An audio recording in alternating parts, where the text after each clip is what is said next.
welcome to Incorruptible Mass. Our mission here is to help us all transform state politics, because we know that we could have a state legislature that supported the needs of the vast majority of the residents of our beautiful Commonwealth.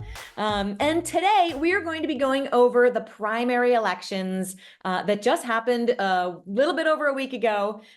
We will be covering what happened in with the state house, the state rep seats. We'll be covering a little bit about the governor's council. We'll be talking a little bit about what it's like to run a second time as a challenger. And then we'll talk a little bit about the system that we have in Massachusetts and why it is so broken, as we love to talk about. Before we do, I am going to have my illustrious co-hosts introduce themselves. I will start with Jordan.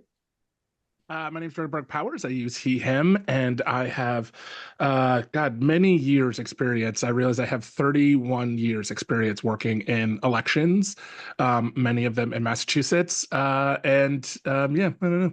I'm excited to be here and talk about it. Good. Oh, it's not turning you off. You're not leaving. It turned me off already. I'm just stuck here. There's nothing else I can do now. You'll never be able to leave. Yeah. Will not let you. And Jonathan. Jonathan Cohen, he, him, his, joining from Boston. You'll see me be walking through downtown Boston. And I have many years in issue and electoral campaigns, but not quite as many as Jordan. If you flip the numbers of those, it's close to what I have. Of the 31, it gets close. And I am Anna Callahan, she, her, coming at you from Medford. I can say that I have both lost an election and won an election. So in that order, thank you, which is the right order to do it in. And so I'm very excited for us to talk about elections here and primary elections in particular, which are so important in Massachusetts. Let me start by saying that many people, we know that a lot of folks who listen to this podcast are a little too deep in politics, right? Very deeply involved. But the vast majority of people do not vote in the primaries. And unfortunately, in a one-party state like we have, where most of the races, if they have a challenger at all, it's going to be two Democrats running and not a Democrat versus a Republican in the general election. Primary elections are incredibly important. And I just want to encourage everyone who listens to this, not only to vote yourself in the primary elections, but to encourage your friends to vote in the primary elections, to do some canvassing for primary elections so that we can improve the actual sort of small d Democratic turnout in primary elections. That's the first thing to say. Jordan, were you going to jump in? No, I agree. We need more people to vote. I guess I'll just say really quickly, what we know from the data is that the people who have availed themselves of the changes to making it easier to vote have mostly been older, whiter, and more conservative than the average citizen. So think about that when you think about who is coming out to vote. They're starting to look more, or my other favorite stat, that on average in Massachusetts, most of the people who vote in for school committee are on average no longer have kids in school, right? Like they're already aged. Most of their kids have aged out of the school system. So just about we need more people to engage in this level, because that's where change happens. Absolutely. And the changes in terms of making it easier to vote, that all happened during COVID. So this is a very recent change that happened. And we are now finally getting the statistics on how that changed voter turnout. So thank you for that. Let's go ahead and dive in and let's talk about the state rep races. Let's see, I'll have you each do one. Who wants to take Tara Hong? I'm happy to talk about either one of them. Just let me know which one. Do Tara, jump in. Okay, so this was an exciting race. So somebody running a second time and winning. Tara Hong, who was running in Lowell against State Representative Ratty Mom, and managed to win by, I think it was almost 200 votes. Lowell has depressingly low turnout, but it was around an 1195 to around 1,000, if I remember correctly, in the final outcome, a 47 to 40%. Tara, 24-year-old, first Massachusetts state legislator born in the 2000s, which is wild to think. It makes me feel super old. But Tara is somebody who's been engaged in Lowell with a number of organizations like the Cambodian Mutual Assistance Association, Lowell Votes. I think had done work with the Massachusetts, on a volunteer basis, the Massachusetts Education Justice Alliance, is active with kind of Progressive Mass Chapter Solidarity Lowell. has been very much so a part of like civic organizing and progressive organizing in Lowell since kind of college student, is also kind of being a college student there, and grew up in the city. Family had come over from Cambodia. That he ran 2 years ago against Ratty Mom, lost very narrowly. I forget the exact number. It was maybe around like 50 votes or something like that. That was the ultimate margin between him and Ratty Mom, where there was a third candidate in the race. And there had been a history of whenever Ratty Mom would have a challenger, that there would be a third candidate in the race. How did that happen? Right, imagine. And somebody in Lowell, what's interesting is that local politics, you have a lot of salience to Cambodian domestic politics in Lowell because of the large kind of refugee population there. And then 2 years ago, the like person who filed papers on literally the last day to take out papers to run was from like kind of the same faction critical of the Cambodian government that Tara was from, and was able to siphon enough votes to keep Representative Ratty Mom charged. Representative Ratty Mom, whom I might add, has one of the strangest profiles of a state legislator, being a conservative, pro-cop, pro-gun, former Buddhist monk who runs a massage parlor. It's just always wild. But Tara, after he narrowly lost 2 years ago, somebody who made a commitment to staying active in having the groups in the community that he was a part of, and continuing to show up and to be present, so that he would be kind of having conversations, being recognized, etc., and to be in a position to run a second time. And it was very exciting to see that he ran both on a clear case for being heavily present in the community and that type of kind of constituent kind of service work, but also on strong progressive values, particularly hitting Ratty Mom on the lack of transparency in the state house and how little the incumbent in the legislature's whole was delivering.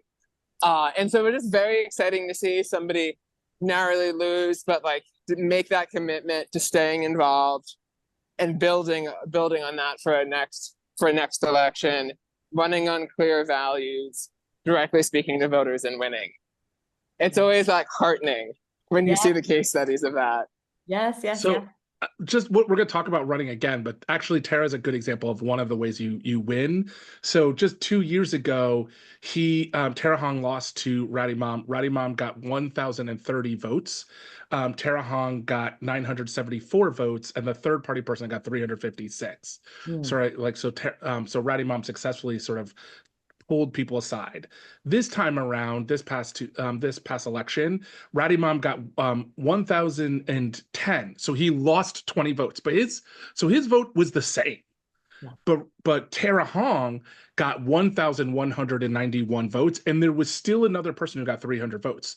So what Tara did was Tara added to the 972 votes. He added about almost 300 voters that didn't vote the last time that voted this time, and so total votes cast increased by almost 200 votes overall. So you had both less siphoning, right, and also Tara added voters as a way to sort of win an election. So I think staying involved, all those things, continuing to door knock, continuing to be active, like that made a difference in the race. And the other thing that's I think is like it's also helpful that he was able to keep his coalition, because Ratty Mom supported the Cambodian government that's been accused of authoritarian things and genocide. And so also like there's just this divide in the electorate of people who either support that government or don't. So there's also a hardening of Tara's faction against Ratty Mom, because they are not everyone who voted for Tara voted because of this issue, but there is a core of people in there. I don't know how many people, but it is a core, having done some door knocking for him, where I went to a door and somebody asked me where Tara was on this issue. Like it was not, and I had to know. Like I had to know door knocking for him about the Cambodian government and its election and where Tara came, which was not on the side of the government and the authoritarians, but rather on the side of the people who are protesting it. Wow. Ooh, so that really is a great story of success of a progressive who ran 2 years ago, super young, ran 2 years ago, did not win, ran again, fantastic campaign, did all the right things, and this time won against a long-term incumbent. So now we're going to go to what I think is still a heartening story, but unfortunately with not the ending we were hoping for, that Evan Mackay, who is many things, but among them was the president of his union of graduate student unions at Harvard, and was running a campaign against one of the longest standing and one of the more powerful folks. I think powerful is giving too much credit considering how much everyone hates Marjorie Decker in the building. I would say perceives herself to be powerful in a building of people who also secretly wanted her to lose because they all hate her. That is so interesting. Okay. Interesting. Well, this is in Cambridge, in a hyper progressive district. Her shtick is she votes progressive on issues, but then, does all of the things that leadership asks her to do in terms of leadership power. But I am going to go ahead, Jordan, and let you talk about this whole race and everything in it. So if you want to take it away, please do. I actually think, so I'm a little more removed, so it would be great for Jonathan Cohn to talk about the race, but I'll start off by giving some background to the story a little bit. So when I say that, I want to be precise. So Marjorie Decker wins an open seat election in which she doesn't have a formidable opponent. She threatens everybody who tries to run against her. She yelled at every one of the members of the Mass Alliance board in her first time running. Georgia, the then director, was like, what is this? Who comes to an interview and yells at people? And that really set the tone for the way she interacts with people all the time, which is she said to me on one occasion that what is progressive is what I decide is progressive, and you don't get a say, and neither does anyone else. She really sees herself as the arbiter of progressivism, the arbiter of what should and should not pass, and the only voice that matters. She has systematically stabbed other members in the back for her own power. She has constantly gone through staff because she is such a toxic work environment. And it's what the irony is, it's all actually to lead to her not actually being effective because no one wants to work with her. She only has one go-to mechanism for legislating, which is to yell at people. That's what she does. She yells at people. I don't like what you said. I'm going to yell at you. My daughter used to call her the mean lady who calls you and yells at you. I would just literally put the phone down on speaker and just ignore her while she would just rant and rave for 20 minutes about something she didn't like. And that everyone has this story. Everyone has this story of how she treats human beings and also how totally ineffectual she is. So I think it's important to give that because her story is that she does what she needs to stay in the building, but is super effective in the building. But things that are tangible that people care about, she doesn't pass. She doesn't use that power for actually maintaining. She uses that power and votes on non-progressive things. So I think it's really important. She says one thing and does another. She says she's for things and kills them in the background. Mm-hmm. She says that she's for legislation and does not support it. She says she'll say to people's faces one thing, and then she will vote another way and then say either I had to or no, that's not really how it voted, right? She'll try to obscure what we could see with our own eyes, right? She does many of the things that we recognize as damaging and problematic that Donald Trump does, but she gets away with it because she perceives herself to be progressive, says that she's progressive, and other people sort of just are yes, she's progressive. She's at Cambridge, of course she is. But you can't, if progressive should have some definitions. I get it's all gray, everything, but it should be some basic things like believing in taxing rich people to pay for things. She voted for tax cuts. It should be for systematic changes to the way that people's lives function. She consistently opposes or does not advocate for any of those things.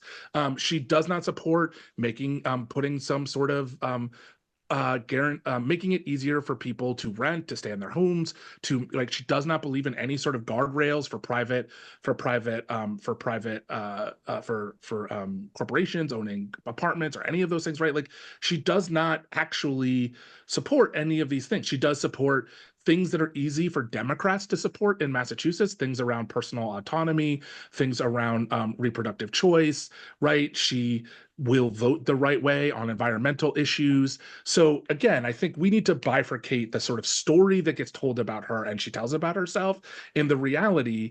But that story that she tells about herself is successful in an environment where the only time people get communicated about their state rep is leading up to an election, right? So you get this like bizarro scenario where the Boston Globe is like, the system is broken. People are literally have committees where no work happens, and then endorses somebody who's a part of that system from like in heart and mind in every possible way, right? Like, and I don't know, like, you're trying to make sense of that as a regular voter. You're like, well, maybe she's not a part of that system. The Boston Globe has like done this expose, and so and there's no other reporting. There's no other telling you what they're doing, how she's not answering local people's emails, how she doesn't respond to people. They're never interviewing the hundreds of people she's yelled at. like no real reporting happens, so people don't have any context for any of these things that are happening. They only know the story she tells them. And I will and then you run an election in it. I will jump in and say this one thing, which is that I got to see her mailers. That, of course, she has tons of money, so her mailers went out to everybody. And her mailer was all about how transparent she is, and that she is the bastion of transparency in government, and how much she's fought for it. It was fascinating because that literally was Evan's number one, one of their number one talking points. But Jonathan, why don't you give us a little bit more detail about the race, and then also the tearful.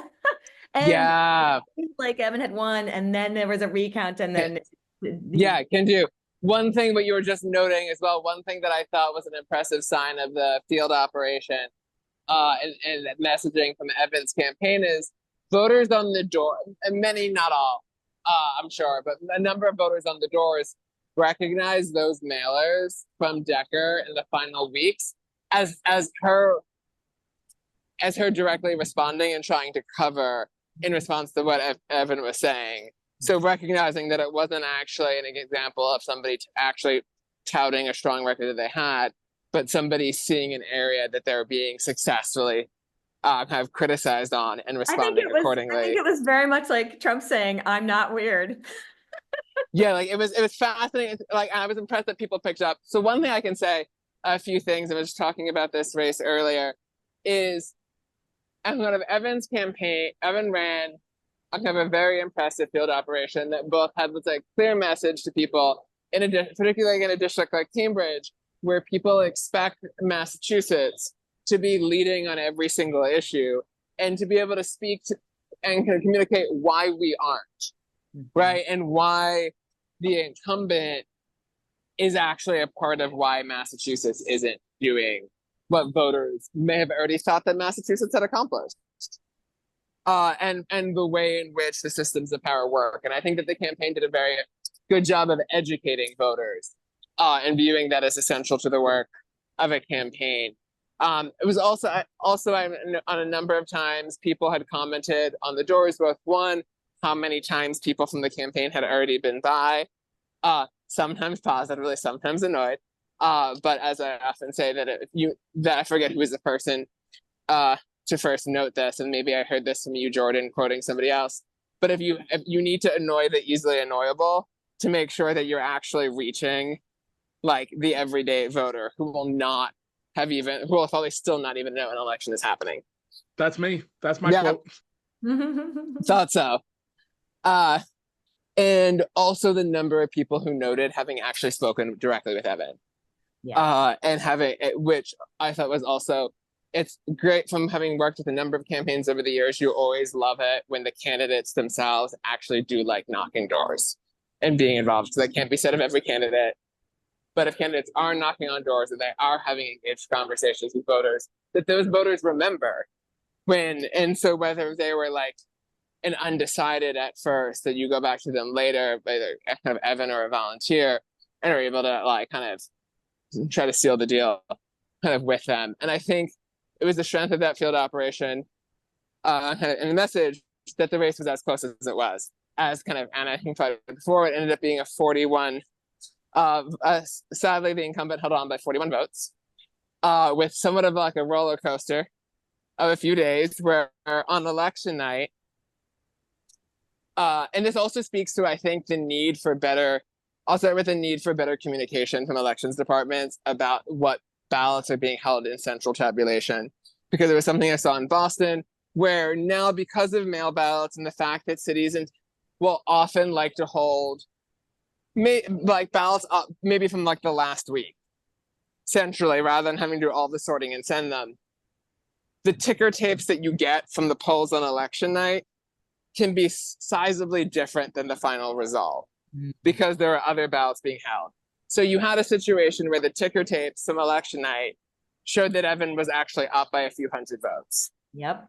And then when Cambridge actually posted a final, but like unofficial count that evening, it was actually down to a lead of kind of 40 votes. Yeah. Kind of for Evan, with Cambridge having some ballots still left to cast. Still left to count. And which happened the next day, where they went through provisional ballots, overseas ballots, as the day of drop boxes. And because of the strength of that Decker had with the overseas ballots, flipped it from the 40 vote margin for yours. Exactly. Flip those to a narrow, almost mirroring margin for herself. Yeah. The thing I would point out, I can point it out somebody before, but what's striking in this case is that Decker in this case had spent almost 4 times as much money as Evan did. She had the endorsement of Maura Healey, Governor Maura Healey, Lieutenant Governor Kim Driscoll, Senator Ed Markey, like Congresswomen Ayanna Pressley and Catherine Clark, many more organizational endorsements. She's been in the State House for 12 years and was in the Cambridge City Council for 14 years prior to that, and has, even if not as many as she might want to know, has like not insignificant accomplishments. And the only reason at the end of the final count she won was because of a massive lead with people who didn't even live in the district at the time of the election. And could not be. And it could not have been reached, and were likely not following. I thought it was that is an incredibly well-run challenger campaign, to be able to do that. Yeah. And that was going to say, like, all of those votes, like, there's no way you can reach those people as a challenger. Ultimately, it's hard if you've been in office for 26 years. You can probably find out, like, you probably know who the professors stationed abroad in Europe or people at their summer homes are. You might know them from those years of work, and that's something where you really don't have that in the same way as a challenger. You would not have knocked on their door or called them. They would not have come to an event. So that stuff was ultimately a shame, but also still at the end of the day, a wild case, like, elections so often get told by the narrative of who wins, whether it's a small margin or a large margin. But in this case, where despite Decker winning, 21 voters changing their minds would have been would have flipped the outcome. Yep. I know. Well, let's go ahead and move the conversation to running for a second time, right? If Evan decides to run for a second time, there were a couple of folks who ran 2 years ago, who ran again this cycle, progressives that challenged incumbents that did not win this cycle either. And, I think it's pretty interesting to look at what you think when you're a candidate, what you think your second time around is going to be, right? And I think a lot of people come into their second election cycle as a challenger, and they assume that things are going to be the same. They assume that the people who voted for them are going to continue to vote for them, and all they have to do is build, right? They assume that things have not changed. I think you have to accept that it is a whole new election. And I would love for you guys to chime in. Jordan, why don't you jump in with what you think can really be helpful for people running for a second time, the same seat, second time? Yeah. The first thing is, it's not a rerun of the race, but people think of it as it is. People think, the voters themselves think, there's an implicit thing you're saying when you're running again, which is you made a mistake. And voters don't like to be told that they make a mistake. They don't like to be told that they're bad judges of character. And so when you're rerunning, you actually tend to lose voters because you're basically saying your neighbors, your friends, and you don't know what you're doing. I'm going to rerun to just like make it clearer that you're making a mistake. And it's just it's implied in the rerun. And so you have to have a story about why you're running again. That's absolutely different and about the future. And it has to tell voters that it's the decision they made in the past was okay. So you need to say something like, I understand I wasn't planning to run again, but this thing happened. Or, I ran and they promised all these things on the voting, on the trail, and then they voted the opposite way. They did the opposite. Like, clearly me running, they promised one thing and did another to try to get things, and I'm running because they lied to you. But you need to be able to like say this person's a liar. Like they will continue to lie, right? Like that's the key, is you need to take head on the idea that there is a reason for you rerunning and not that voters have made a mistake, right? Like you need to let people into that process. Just simply rerunning again it's actually telling the wrong message. And the other way that you can win if you're running again, and I always tell people you usually need to do both, is you need to add voters like Tara did. You need to find people, you need to figure out how to tell the people who are rerunning again that you're not just running to run, like that you have a plan, like that you are gonna do it this time and you're gonna do it this way. And then you need to do those things to add new voters. I always encourage when somebody's rerunning again, I say you need to both have a story to vote to voters about why you're rerunning, and you need a story about like, and this is again if you're head to head with the same person. So also, if you're running at large and you don't get on, that's a different story. But you need to have a story about why it is you're running again and why it is that and then you also need to figure out, are there voters who didn't vote the last time that you can encourage and add to the pool to increase your chances of coming out with a victory? And that's really the key to success. Yeah, I would just say one other thing, which is Yeah, that when I was running, I was aware that there were people who were going to vote for me simply because I was fresh and new, and they didn't see me as someone involved in the political system. And that's maybe is it 10% of voters? It doesn't matter. Even if it's like 5% of voters, those people are going to view you differently when you're running a second time. They're going to see you maybe as a little bit more in the political system. You're not going to always appear the same way to people when you run a second time as when you ran the first time. That's just a little thing. And Jonathan, do you have some advice as well? Yeah, a few things. One, building off what Jordan said, it's one thing that I've asked candidates kind of in interviews is the dynamic of you need to kind of retention, kind of persuasion and expansion of what ultimately you need to do if you're running again. And both the incumbent is looking to do that and a challenger is looking to do that. That if you both got vote totals from last week, whether you won or you're lost, you're trying to retain the same people and make sure that the people who voted for you last time still vote for you again. And then if you didn't win as well, or if you're an incumbent who did win and are looking to build up a margin, you presumably need to flip people who voted for the other candidate last time. And then you also need to get people who didn't vote to vote, because there was an easy way that people have, way to assume that every turnout from one election is going to be the same as the turnout for the next election, that it's just the same group of people coming to the polls again. But people die, people move, people age into the electorate, people get motivated by some other race on the ballot and come out one year, and then they're not motivated to come out for the next year. And so that's always a fascinating thing when there's that inherent churn that makes you have to do multiple things. And the other thing that I feel when it comes to people running again that some people might not realize is how many people probably forget entirely whom they voted for, like one day after they vote. And so that's why they're like, even just that simple work of retention isn't as easy as it might assume, because that assumes that like everybody who voted for you was like, amazing, I love them, they're my idol, I fully remember who they are the entire like days, weeks, months, years after the election, when that's not inherently the case.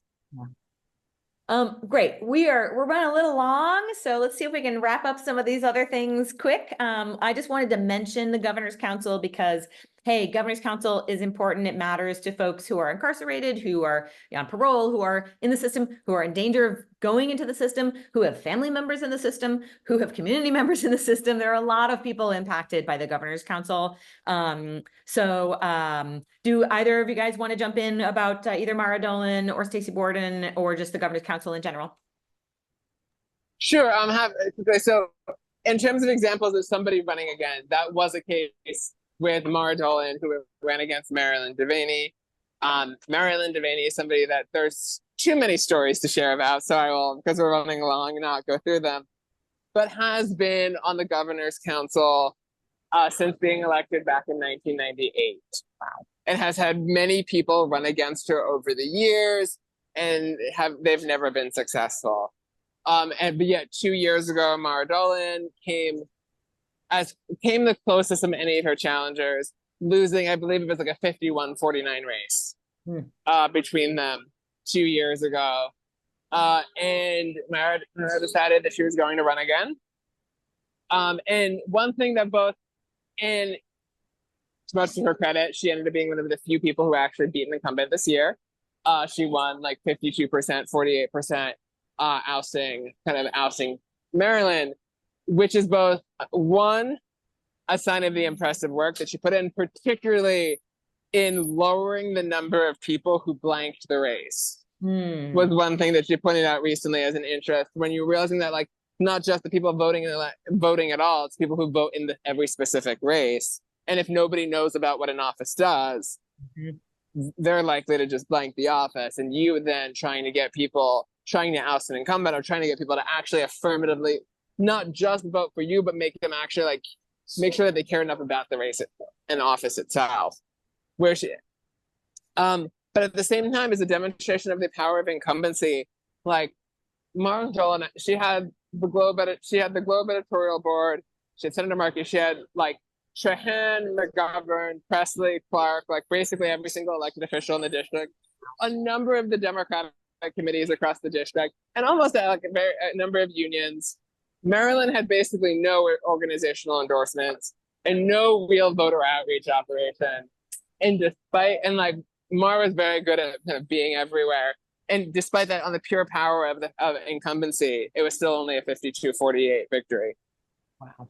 But a hard fought one. Yep. Anything else before we go on? Yeah, just really quickly that you should care about the Governor's Council. It's a place that's been that's been overlooked. And what's happened is that the people overseeing our justice system have been terrible. They're hacks. They're people who care, who don't think about the sort of ways in which our system is only just for poor people and people of color. It hasn't really held the people who oversee this system accountable. It's not interested in going after any of the real big crimes that there are, wage theft, people sort of stealing people's homes, banks stealing people's homes, all this is sort of systemic issues, but they're fine to go after people who basically do small things. And so, the Governor's Council is one of the ways in which we can have people who have their eyes better on the society as a whole and think about overseeing them, and having good people there matters. And so Mara's victory matters because her background as a defense attorney and public defenders and other work she's done matter. Other people who have run also matter for those reasons. And like, it's a really big victory. And it's also just really says something about, again, sort of the power of like, I know what I'm doing, that you would vote for Devaney so many times, despite her being unhinged, but also despite the many visible ways in which, if we lived in a society where there was justice for everybody, people would look into this, into like, police. There's been like, now there's movies of like police cover-ups that like have happened in these districts, and just like Like, there's no accountability for any of these things, and it's just a constant reminder about how bad the system is. But yes, care about the governor's council. It's one of the ways in which we intersect with it's one of the I think it's a really great thing we have, that there's an elected body that oversees our judges, but we have to care about it to make it matter. Great. And then just the final couple points, just wanted a quick mention to folks that we do have as we have the least productive state legislature in the country, we also have the least competitive state elections in the country. You know, all the incumbents win in part because nobody runs against them. And with that, I am going to turn to you, Jordan, because I know yes, this is my big about the system. So please, this is my big issue. It's my big picadillo about the system, is that one of the things that's so frustrating about the way. So just really quickly, the way the State House works is there is a promise that no one will make you vote for anything that no one will make you vote for something that you don't want to vote for, essentially, or that's the implicit promise, and the incumbents that the speaker will protect you. The speaker will give you resources, will give you polling support, will give you all sorts of support. They'll raise money for you so that you can spend 4 times as much as your opponent. The incumbents they'll protect you. So if you don't, what they call spot your opponent, which means ask them to vote on things that they may not want to vote for, then they will promise to protect your back, that they'll also protect you. But that system is only working for conservative reps. Conservative reps are not being asked to, they are passing conservative things. Like, they passed a tax cut for billionaires. They're not doing things that strain conservative reps to do something hard, right? Like, they're not making that same sort of request of conservative voters, right? You're asking Marjorie Decker and Cambridge to vote for a bill that's totally abhorrent to her electorate and abhorrent to generally, right? Like a tax cut that like Donald Trump would love. Like, like most progressives have a hard time defending those sorts of things, but you're not doing it on the other side. You're not passing legislation and like asking conservative reps to do similar hard things, to just support it because the leadership wants. And then on top of that, when they do run for re-election, we had incumbents who are progressive door knocking for terrible state reps. And you're just like, they would never door knock for you. Hosting fundraisers. They would never fundraise for you. They don't, like, Rogers and all these other people, they don't care if they lose a progressive member. They don't care if Marjorie Decker goes. They have said as much to me. Like, it's not just my like guessing. They have said it. They were just like, oh, too bad. Like, they don't care about, and so the system that currently exists of protecting progressive legislators are going to continue to get challenged in the system. They're going to continue to be the ones who people get mad at because they're the ones that are so out of step with what's actually happening, or more importantly, not happening in the State House, which is that nothing's happening in the State House, right? So they're the most out of step with their voters, and they're bearing the cost of this system. They don't get things for it. They're a cheap date. They're not wielding power by being the people who are doing all the door knocking, doing all the fundraising, and being the ones to ask to vote against their own values. Trisha Farley Bouvier is quoted in the press opposing tax cuts she then voted for.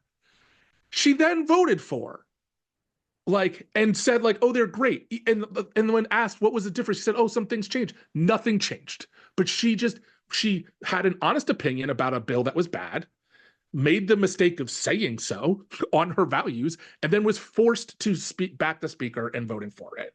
And so, like, that sort of asymmetry, the progressives need to wake up. You are bearing the cost of this system and getting nothing for it, or next to nothing for it. The things that you're passing are like as a famous like Lonnie Grenier book, they are gas masks on the canary instead of like fixing the mine, fixing the air. Like, you are literally mitigating harm at the edges of the harm, right? Like the smallest being, the literal canary, and like miners and everyone else are dying. Like, you're just missing the forest of the trees, and continuing to go and say, like, look at all the gas masks. We have these tiny birds. Like, look at all these little things. Look at all these saplings we're giving you. It's just like, look around. People are angry. It's gonna cost you. It's gonna come up, and it's just frustrating. Yeah. Jonathan, Got last it. word. No, I think that Jordan said it well, and made me think that even how, like, I'm sure that when it comes to the more progressive state legislators are the ones who will be hearing from their constituents much more so about anger with the, like, incompetence and lack of action at the end of the legislative session. So they bear all of that, but then go along to protect colleagues who would never reciprocate for them. Yeah. My final word is just, it's sad that we're pretty excited that we got one progressive into 160 people in there. We like the one Yeah. circle. I mean, that's real sad that's the state. Yeah. The one thing I would also say that was kind of disappointing with this election cycle, that there were a number of races where literally there didn't even have contested primaries for open seats. And it's one thing for there to be nobody running against an incumbent, Yep. but it's like no knock against any one person who wins by being the only one in their seat. Sometimes they're good, sometimes they're bad, sometimes they're anywhere in between. But it's a sad state of democracy where a seat opens up and only one person runs. Right. Well, gang, thanks to everyone. We will be back next week with some more news and analysis from your favorite trio of progressive media people, because there's really not many trios of progressive media people. So here we are. Oh, by the way, please donate. There's a link below. We're one of the few places you can get analysis like this. So thank you so much for listening. Thanks for sharing with your friends, and we'll see you all next week. Hey there, thanks so much for watching us on YouTube. Please like and subscribe, and it would be amazing if you would also subscribe to us on your favorite podcast player. Just look for Incorruptible Massachusetts wherever you listen to podcasts. Thanks so much.